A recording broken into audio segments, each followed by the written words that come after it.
Bonjour à tous, c'est Sketchman. Aujourd'hui, je vais vous parler d'une maladie mentale peu connue, la personnalité antisociale.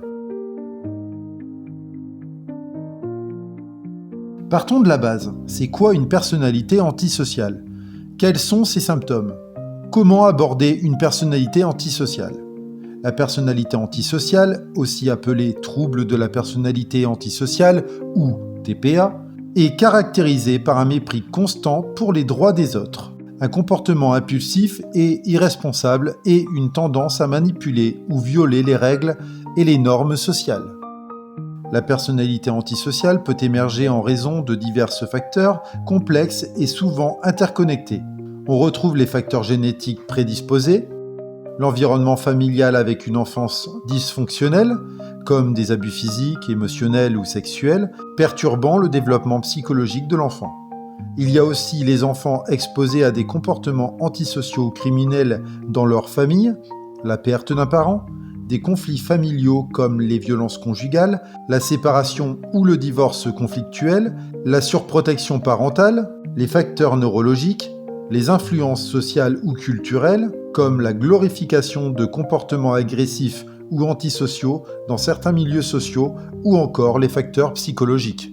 Les symptômes du trouble de la personnalité antisociale peuvent être divisés en 4 facettes principales. La facette interpersonnelle, la facette de détachement émotionnel, la facette de style de vie et la facette antisociale. La facette interpersonnelle comprend la loquacité et le charme superficiel. La personnalité antisociale peut être très éloquente et charismatique en surface. Elle sait comment se montrer charmante et séduisante pour manipuler les autres à son avantage. La surestimation de soi. Elle est souvent une vision exagérée de sa propre importance et de ses capacités. Cette grandiosité l'amène à se voir comme supérieure aux autres et à croire qu'elle mérite des traitements privilégiés. La tendance mensongère pathologique. Elle ment fréquemment et de manière compulsive, même sans raison apparente. Sa capacité à tromper et à manipuler les autres par le mensonge est une caractéristique centrale. La duperie et la manipulation. La personnalité antisociale utilise le charme, la tromperie et d'autres moyens pour manipuler les autres. Elle exploite souvent les autres pour atteindre ses objectifs personnels sans se soucier des conséquences.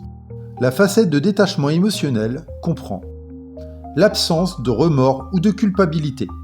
La personnalité antisociale ne ressent pas de remords ou de culpabilité pour ses actions, même lorsqu'elle cause du tort aux autres. Elle rationalise souvent ses comportements et ne se sent pas responsable des dommages causés. L'affect superficiel. Ses émotions sont souvent superficielles et peu sincères.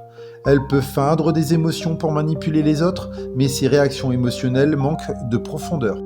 L'insensibilité et le manque d'empathie. La personnalité antisociale montre une insensibilité et un manque de compassion envers les autres. Elle n'est pas touchée par la souffrance des autres et n'a pas de scrupule à causer du tort pour atteindre ses objectifs. L'incapacité d'assumer la responsabilité de ses actes. Elle refuse de reconnaître sa responsabilité dans ses actions. Elle blâme souvent les autres pour ses problèmes et évite de prendre en charge les conséquences de ses comportements. La facette de style de vie comprend le besoin de stimulation. Elle recherche constamment des sensations fortes et des activités stimulantes. Elle s'ennuie facilement et a besoin de nouveautés et d'excitation pour se sentir vivante. La tendance au parasitisme. Elle exploite souvent les autres pour subvenir à ses besoins. Elle peut vivre aux dépens des autres sans se soucier de contribuer en retour. L'incapacité de planifier à long terme et de façon réaliste. La personnalité antisociale a du mal à établir des plans réalistes pour l'avenir. Elle vit souvent dans l'instant présent sans se soucier des conséquences à long terme de ses actions. L'impulsivité et l'irresponsabilité. Elle agit souvent de manière impulsive sans réfléchir aux conséquences. Son comportement est marqué par l'irresponsabilité, que ce soit dans ses relations, son travail ou ses finances. La facette antisociale comprend la faible maîtrise de soi. La personnalité antisociale a des difficultés à contrôler ses impulsions et ses comportements. Sa faible maîtrise de soi la conduit souvent à des actions impulsives ou destructrices. L'apparition précoce de problèmes de comportement. Les comportements antisociaux commencent souvent dès l'enfance ou à l'adolescence. Les problèmes de comportement peuvent inclure la violence, la tricherie, le vol et d'autres formes de délinquance. La délinquance juvénile. Les adolescents avec des TPA peuvent être impliqués dans des activités criminelles ou délinquantes. Ils enfreignent fréquemment les règles et les lois. La violation des conditions de mise en liberté conditionnelle. La personnalité antisociale a tendance à violer les conditions de leur probation ou de sa liberté conditionnelle, montrant un mépris pour les règles et les conséquences juridiques. La diversité des types de délits commis. Elle peut être impliquée dans une variété de comportements criminels, allant du vol à la fraude, en passant par l'agression et d'autres délits. Ces facettes mettent en lumière la complexité et la gravité des comportements associés aux troubles de la personnalité antisociale. Comment réagir face à une personnalité antisociale ? Ce qu'il faut éviter. Chercher à lui faire. La personnalité antisociale est souvent réfractaire à l'autorité et à la confrontation directe. La confronter de manière agressive peut la pousser à réagir violemment ou à vous manipuler davantage. Il est préférable de privilégier une approche plus subtile et indirecte. La vexer. Elle peut réagir de manière disproportionnée aux vexations, en devenant agressive ou en cherchant à se venger. Elle peut également utiliser des insultes ou des provocations pour déstabiliser les autres. Pour éviter d'aggraver la situation, il est essentiel de ne pas la vexer intentionnellement. Répondre à la provocation. Elle aime pousser la personne à la faute par n'importe quel moyen. Elle peut chercher à provoquer les autres pour les déstabiliser ou les manipuler. Répondre à ces provocations ne fait que renforcer son comportement et peut entraîner des conflits inutiles. Ignorer les provocations et rester calme est une meilleure stratégie.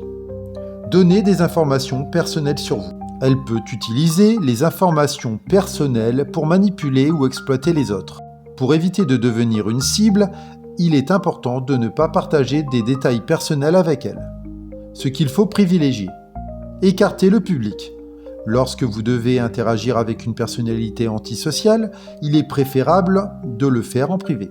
La présence d'un public peut les inciter à fanfaronner ou à chercher à impressionner les autres par des comportements manipulateurs ou agressifs. Une discussion en tête-à-tête permet de réduire ces comportements. Faire preuve de patience, garder un ton neutre et la laisser fanfaronner. Rester patient et garder un ton neutre pour aider à désamorcer les tensions. Laisser-la fanfaronner sans la contredire directement peut réduire son besoin de confrontation et permettre une communication plus fluide. Pratiquer le judo verbal. Le judo verbal consiste à utiliser la parole de manière subtile et stratégique pour désamorcer des conflits.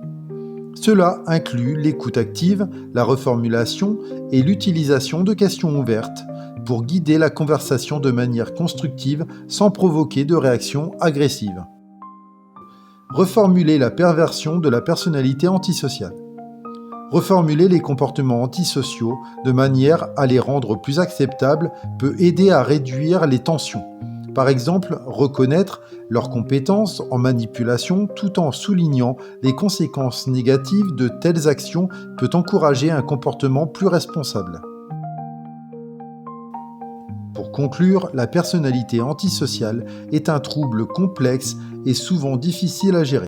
Les comportements impulsifs et manipulatoires peuvent causer des dommages significatifs aux relations interpersonnelles et à la société en général. Cependant, avec une compréhension adéquate, des limites claires et un soutien professionnel, il est possible d'aider les personnes atteintes de TPA à adopter des comportements plus constructifs et respectueux des autres. Si vous avez aimé cette vidéo, abonnez-vous, likez et partagez-la. Je vous dis à bientôt, bye!